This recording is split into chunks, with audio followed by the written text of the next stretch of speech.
बोलिए सदगुरुदेव की जय। गुरु साहब के पावन चरणों में कोटि कोटि बंदगी। आए हुए सभी प्रेमी भक्तजनों को, हंस जनों को एवं माताओं बहनों को एवं सकल समाज को साहेब बंदगी, साहेब बंदगी। आज की प्रस्तुति में सुनिए कबीर बीजक बसंत नंबर 12 का बहुत ही सुंदर अर्थों के द्वारा अर्थ किया जाएगा। सारे जीवन में बसंत ही बसंत हो जाएंगे। सारा जीवन फूलों की तरह भांत खिलता रहेगा। सुनिए बहुत सुंदर कबीर बीजक बसंत नंबर 12 का। अरे हमरे कहलक नहीं पतियार, आप बूढ़े नर सलिले धार। अंधा कहे अंधा पतियाए, अजस विश्वा के लगन धराए। सो तो कहिए ऐसो अबूझ, खसम ठाढ़ दिगे नहीं सूझ। आपन आपन चाहे मान, अझूठ प्रपंच साची करी जान। झूठा कबहू ना करी है काज, आहा बर जाओ तो ही सुन नीलाज।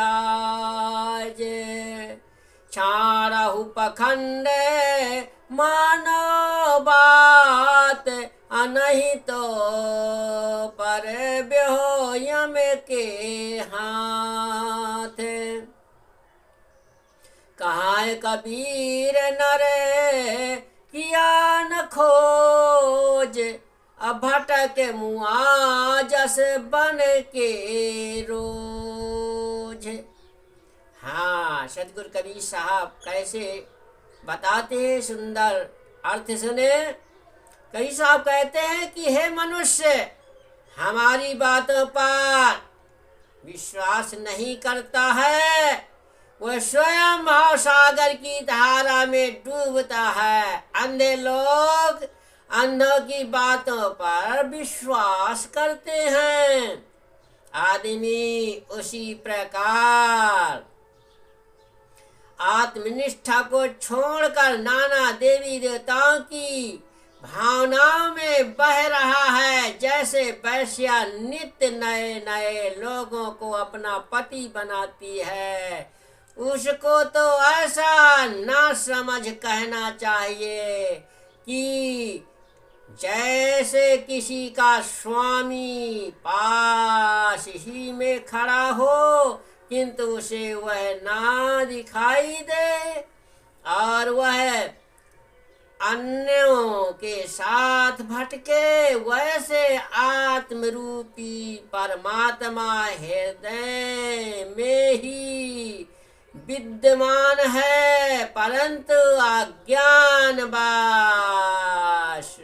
आदमी बाहर नए नए परमात्मा खोजता फिरता है।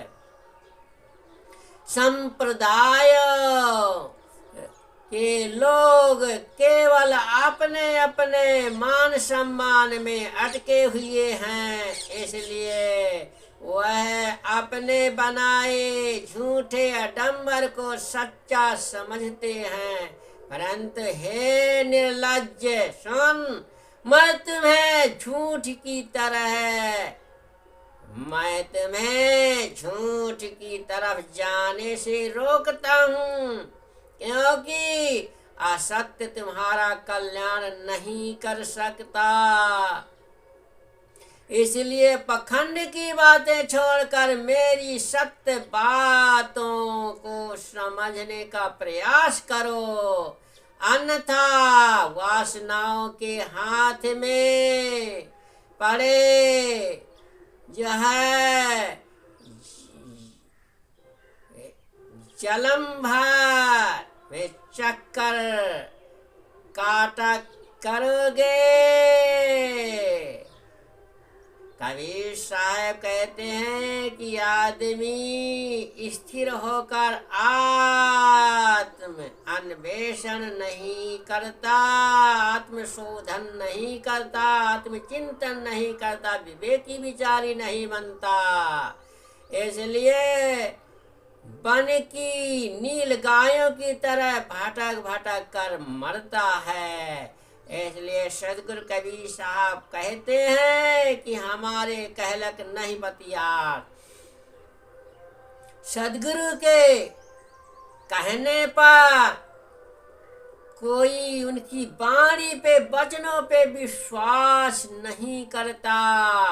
इसलिए ये संसार के प्राणी इस भाव सागर के सलीले इस भावसागर की धारा में जो है डूबते चले जा रहे हैं, डूबते चले जा रहे हैं। हाँ, तो इस भावसागर की धारा से यदि डूबने से बचना है तो सदगुरु कबीर साहब की अमृत वाणी को हृदयंगम करें, हृदय में बसाएं और उनकी वाणी पे चलें तो जीवन डूबने से बच जाएगा। बोलिए सद्गुरु देव की जय।